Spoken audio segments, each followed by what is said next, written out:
2026년 초 대한민국 국방부가 발간한 한 공식 문서에서 그동안 어디에도 없던 두 개의 이름이 조용히 등장했습니다. 현무6 그리고 현무7 이름만 있고 사양도, 사진도 그 어떤 설명도 붙어있지 않았죠. 그런데 이 이름이 공개되자마자 우리 밀리터리 커뮤니티는 물론이고 미국과 중국, 일본의 군사 전문가들까지 이 문서를 들여다보기 시작했습니다. 왜였을까요? 우리나라는 지금까지 무기 개발에서 이름을 먼저 공개하는 스타일이 아니었기 때문입니다. 오히려 정반대였어요. 완성될 때까지 철저히 숨기고 배치가 끝나갈 무렵에야 슬쩍 존재를 흘리는 나라였습니다. 그런 한국이 아직 실체도 모를 무기의 이름을 공식 문서에 박아 넣었다는 것. 이건 뒤집어 말하면 이런 뜻입니다. 현무6와 현무7은 이미 개발이 상당히 진척됐거나 어쩌면 시험 발사까지 끝났을지도 모른다. 그러니까 지금 대한민국 땅 어딘가에서 우리가 상상하는 것 이상의 무언가가 이미 만들어지고 있다는 신호였던 겁니다. 그리고 이 이야기를 제대로 이해하려면 먼저 그 앞에 서 있던 괴물부터 만나봐야 합니다. 바로 다들 많이 들어보셨을 현무5입니다. 현무5라는 미사일이 세상에 처음 얼굴을 내민 건 2024년 국군의 날 행사였습니다. 그리고 그 순간 이 미사일에는 곧바로 별명 하나가 따라붙었어요. 괴물 미사일 별명이라는 게 억지로 붙는 게 아니잖아요. 사람들이 실제로 그렇게 느껴야 붙는 겁니다. 그런데 현무5는 공개되자마자 국내외 할 것 없이 몬스터 미사일이라고 불렸어요. 영국 가디언 같은 해외 언론까지 이 표현을 그대로 썼을 정도니까요. 도대체 뭐가 그렇게 괴물이었길래 그랬을까요? 일반적인 탄도미사일의 탄도 무게는 보통 1톤 안팎입니다. 그런데 현무5의 탄두 중량은 무려 8톤, 최대 9톤에 달하는 것으로 알려져 있어요. 보통 미사일의 8배입니다. 이게 얼마나 비상식적인 수치냐면 세계적으로 이 정도 무게의 탄두를 실은 재래식 탄도미사일을 만든 나라가 한국 말고는 사실상 없다고 봐도 됩니다. 군사평론가들이 현무5 수준의 재래식 무기를 만든 나라는 한국을 제외하면 없다고 말할 정도니까요. 그런데 여기서 많은 분들이 오해하시는 지점이 하나 있어요. 탄두가 8톤이면 그 안에 폭약이 8톤 들어있다는 거네? 그럼 어마어마하게 터지겠구나. 이렇게 생각하시기 쉬운데 실은 그게 핵심이 아닙니다. 현무5가 진짜 무서운 이유는 얼마나 크게 터지느냐가 아니라 완전히 다른 원리에 숨어 있거든요. 바로 이 대목이 제목에서 말한 핵 없이 도시를 지운다는 표현의 진짜 비밀입니다. 자, 여러분 한번 상상해보세요. 아주 높은 곳에서 무거운 쇳덩이 하나를 떨어뜨린다고요. 높이 올라갈수록 그리고 무거울수록 그게 땅에 닿을 때의 충격은 어마어마해지죠. 이게 바로 운동에너지라는 겁니다. 속도와 무게가 만나서 만들어내는 순수한 힘. 현무5는 이 원리를 극한까지 밀어붙인 무기예요. 우리 군의 설명에 따르면 현무5는 발사되면 지상에서 무려 1000km 높이까지 솟구쳐 올라갑니다. 우주에 가까운 높이죠. 그리고 그 꼭대기에서 로켓 추진체의 힘을 빌려 이번에는 마하 10 이상의 속도로 지상을 향해 그대로 내리꽂힙니다. 마하 10이면 음속의 10배, 초속 3km가 넘는 속도예요. 눈 깜짝할 사이라는 표현으로도 부족합니다. 이렇게 8톤짜리 쇳덩어리가 마하 10의 속도로 땅에 부딪히면 무슨 일이 벌어질까요? 폭약이 터지기도 전에 그 충돌 자체가 만들어내는 운동에너지만으로 땅을 뚫고 파고듭니다. 그리고 그 충격은 실제로 인공지진을 일으키는 수준이에요. 연합뉴스 같은 곳에서도 현무5를 두고 인공지진을 일으켜 지하시설을 초토화한다고 표현했을 정도입니다. 바로 이 지점에서 현무5의 진짜 목적이 드러납니다. 이 미사일은 지상의 건물을 파괴하려고 만든 게 아니에요. 땅속 깊은 곳, 지하 벙커를 노리고 만든 겁니다. 북한을 생각해보시면 이해가 빠르실 거예요. 북한의 지휘부, 그리고 핵과 미사일 관련 핵심 시설들은 대부분 산속 깊은 곳, 두꺼운 철근 콘크리트로 겹겹이 둘러싸인 지하 벙커에 숨어 있습니다. 일반적인 폭탄으로는 그 겉껍데기도 뚫기 어려워요. 그래서 세계 각국은 벙커버스터라는 특수무기를 개발해왔습니다. 이름 그대로 벙커를 부수는 무기죠.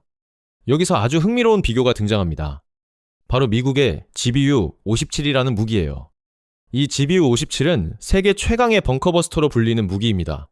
2025년 미국이 이란의 지하 핵시설 포르도를 타격할 때 실제로 거론됐던 바로 그 무기죠.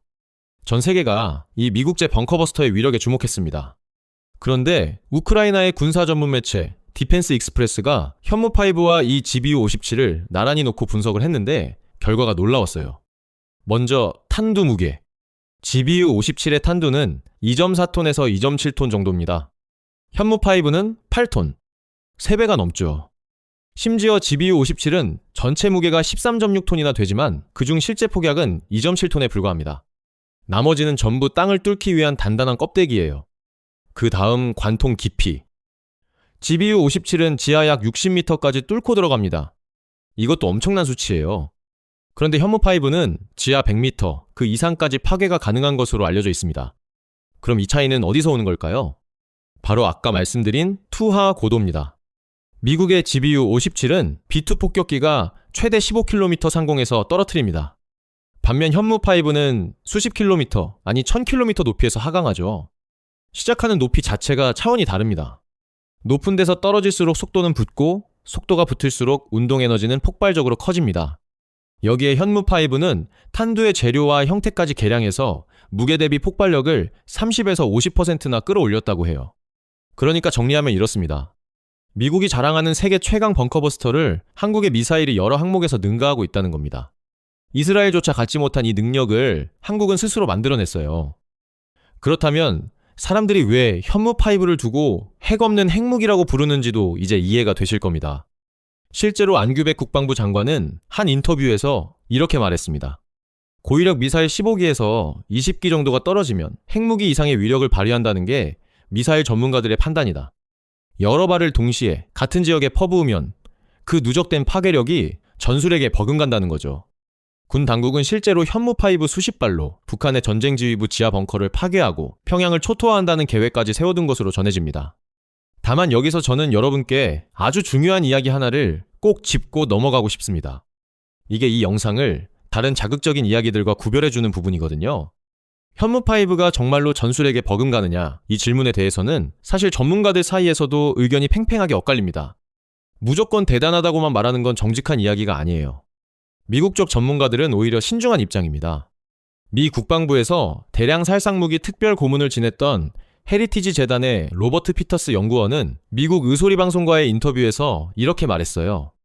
현무5의 탄두는 재래식 탄두 중에서는 최상위급일 것이다. 하지만 전술에게 버금간다는 표현은 과장이다. 가장 위력이 약한 핵탄두와도 비교할 수 없는 수준이다. 랜드 연구소의 브루스 벤의 선임 연구원은 더 구체적인 숫자를 들었습니다. 그는 2차 세계대전 때 사용된 핵무기와 비교하면서 현무5의 폭발력은 그 1000분의 1 수준이라고 평가했어요. 폭발이 미치는 반경으로 따지면 핵무기의 8분의 1에서 10분의 1 정도에 그친다는 겁니다. 그러니까 핵무기급이라는 표현은 정확히는 한 발 한 발의 폭발력이 핵과 같다는 뜻이 아니라 여러 발을 동시에 쏟아부었을 때의 누적 효과를 말하는 것에 가깝습니다. 국내 전문가인 김대영 군사평론가도 비슷한 이야기를 했어요. 정확하게 전술핵 정도의 위력이라고 볼 수는 없다. 다만 10발 정도를 동시에 발사하면 평양의 군사 핵심 지역을 초토화할 수 있는 것으로 안다고요. 즉 현무5는 핵무기 그 자체는 아니지만 핵을 가질 수 없는 대한민국이 선택한 가장 현실적이고 강력한 방안인 셈입니다. 김대영 평론가의 표현을 빌리면 우리가 처한 현실이 현무5라도 없으면 안 되는 상황이라는 거죠. 이렇게 사실 그대로를 알고 나면 현무5가 왜 그토록 대단한 무기인지, 그리고 어떤 부분은 과장되어 있는지가 함께 보입니다. 자, 그런데 여기서 우리가 오늘 진짜 하려던 이야기로 돌아가 봅시다. 이 정도로 강력한 현무5가 놀랍게도 끝이 아니라 시작이었다는 사실 말입니다. 앞서 말씀드린 것처럼 2026년 국방부 공식 문서에는 현무5 다음의 이름들이 처음 등장했습니다. 현무6, 그리고 현무7. 사실 이 신호는 갑작스러운 게 아니었어요. 군 당국은 현무5를 실전 배치하면서 이미 여러 차례 현무5의 뒤를 이을 차세대 미사일도 개발 중이라고 밝혀왔거든요. 그리고 그 차세대 미사일이 바로 현무6와 현무7일 가능성이 크다는 겁니다. 그럼 이 둘은 도대체 뭐가 다를까요? 군사 전문가들의 분석을 종합하면 아주 흥미로운 그림이 그려집니다. 먼저 현무6. 이 미사일은 거리로 승부하는 무기일 것으로 추측됩니다. 사거리 5000km급의 중거리 탄도미사일, 즉 IRBM이 될 거라는 관측이죠. 여기서 잠깐 5000km라는 숫자를 곱씹어 볼 필요가 있습니다. 북한을 겨냥하는 데는 사실 몇백 킬로미터면 충분합니다. 그런데 5000km라는 건 이 무기가 더 이상 북한만을 바라보고 만든 게 아니라는 뜻이에요. 실제로 현무 계열은 탄두 무게를 줄이면 사거리가 크게 늘어나는 특성이 있습니다. 앞서 이야기한 현무5도 탄두를 가볍게 하면 사거리가 최대 5500km까지 늘어난다고 알려져 있어요. 이 정도면 중국 영토의 절반 이상이 사정권에 들어옵니다. 그래서 중국이 예민하게 반응했던 거예요. 중국 관영 매체 펑파이 신문은 탄두 중량을 1톤으로 줄이면 사거리가 5000km에 이른다면서 한반도는 물론 동북아의 많은 지역이 사정거리 안에 들어간다고 경계심을 드러냈습니다. 또 다른 중국 포털 시나닷컴은 현무5의 발사 방식이 중국의 중거리 미사일 둥펑-21 초기 형태와 비슷하다며 주목하기도 했고요. 그리고 이제 오늘의 진짜 주인공, 현무7입니다. 현무7에 대한 지배적인 관측은 이거예요. 마하 5 이상의 극초음속 미사일일 것이다. 현무6가 거리라면 현무7은 속도로 승부하는 무기라는 거죠.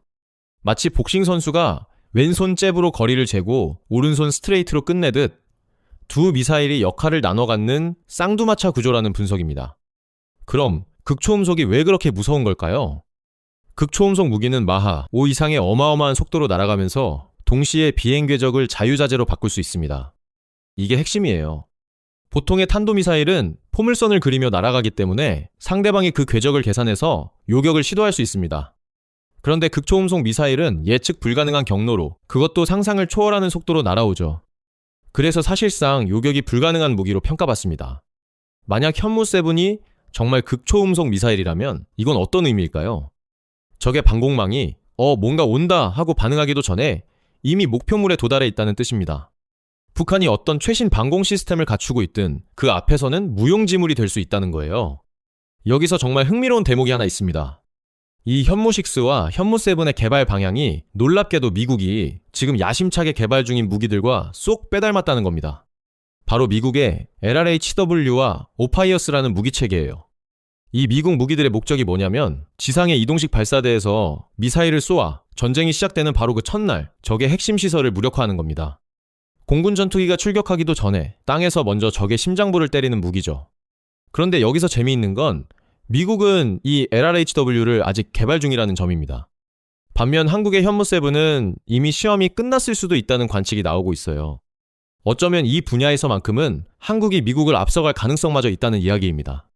그리고 한국전략미사일 사령부의 투자 방향을 들여다보면 이 미국식 교리와 정말 놀라울 정도로 닮아 있습니다.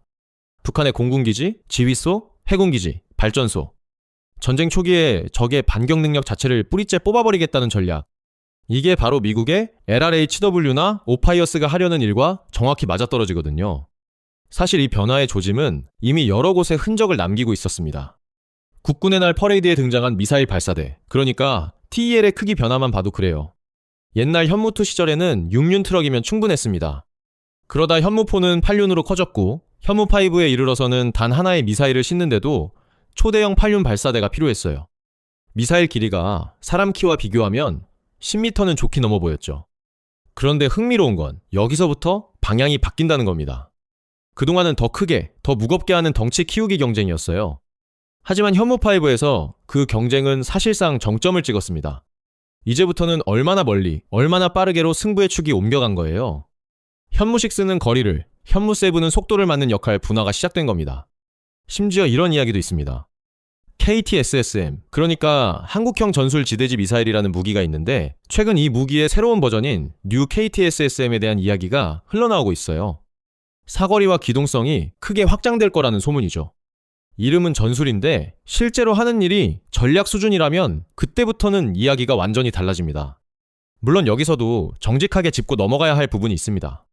지금 제가 말씀드린 현무6와 현무7의 구체적인 사양, 그러니까 사거리가 5000km라거나 속도가 마하5 이상이라는 내용은 전부 확정된 사실이 아니라 전문가들의 분석과 추측이라는 점이에요. 현무5조차도 공식 재원이 군사기밀로 지정돼 지금까지 공개되지 않았습니다. 시험 발사조차 컴퓨터 시뮬레이션으로 대체했을 만큼 이 모든 게 철저한 베일에 쌓여있죠. 그러니 현무7의 실체는 더더욱 안개 속에 있는 셈입니다. 하지만 안개 속이라고 해서 아무것도 보이지 않는 건 아닙니다. 우리가 확실하게 말할 수 있는 사실이 하나 있어요. 바로 대한민국은 더 이상 북한만을 겨냥하는 미사일을 만들지 않는다는 겁니다. 40년이 넘는 세월 동안 한국은 스스로 만든 족쇄를 차고 있었습니다. 한미 미사일 지침이라는 이름의 제약이었죠. 미사일의 사거리도 탄두의 무게도 마음대로 늘릴 수 없었어요. 그런데 2017년 문재인 대통령과 트럼프 대통령의 통화를 계기로 탄두 중량 제한이 풀렸고 2021년 한미 정상회담을 통해 마침내 사거리 지침까지 완전히 종료됐습니다. 40년 넘게 채워져 있던 족쇄가 드디어 풀린 순간이었죠. 그리고 그 족쇄가 풀리자마자 한국의 미사일 기술은 그동안 억눌려 있던 힘을 폭발시키듯 뻗어나가기 시작했습니다. 현무5라는 괴물이 그 첫 번째 결과물이었고요. 이제 현무6와 현무7은 자주국방이라는 좁은 틀을 넘어서 동북아시아 전체의 힘의 균형에 영향을 미치는 지역 전략 무기의 자리로 올라서고 있는 겁니다. 처음에 말씀드렸던 그 두 줄의 이름을 다시 떠올려 보세요. 현무6, 현무7. 아무 설명도 없던 그 짧은 두 줄이 사실은 이렇게 거대한 이야기를 품고 있었던 겁니다. 미국이 아직 개발 중인 무기를 한국은 이미 끝냈을지도 모른다는 이야기. 중국이 관영 매체까지 동원해 견제하는 이야기. 그리고 요격조차 불가능한 속도로 하늘을 가르게 될 아직 아무도 그 얼굴을 보지 못한 괴물의 이야기 말입니다. 다음번 공개는 어떤 모습일까요? 조심스럽게 공개되는 시험 발사 영상일까요? 아니면 이미 조용히 배치를 마친 무기의 실체일까요? 그건 아직 아무도 모릅니다. 하지만 한 가지만큼은 이제 분명해졌습니다. 현무5는 대한민국 미사일 역사의 끝이 아니었습니다. 그것은 이제 막 문을 연 새로운 시대의 시작이었던 거죠. 베일 뒤에 숨은 현무7이 언젠가 그 얼굴을 드러내는 날, 우리는 오늘 이야기의 진짜 결말을 보게 될 겁니다. 긴 이야기 끝까지 함께 해주셔서 진심으로 감사합니다. 오늘 이 영상이 조금이라도 흥미로우셨다면 우리 대한민국의 방위력이 어디까지 나아가고 있는지 그 여정을 앞으로도 함께 지켜봐 주시면 좋겠습니다. 다음 이야기에서 또 만나 뵙겠습니다. 고맙습니다.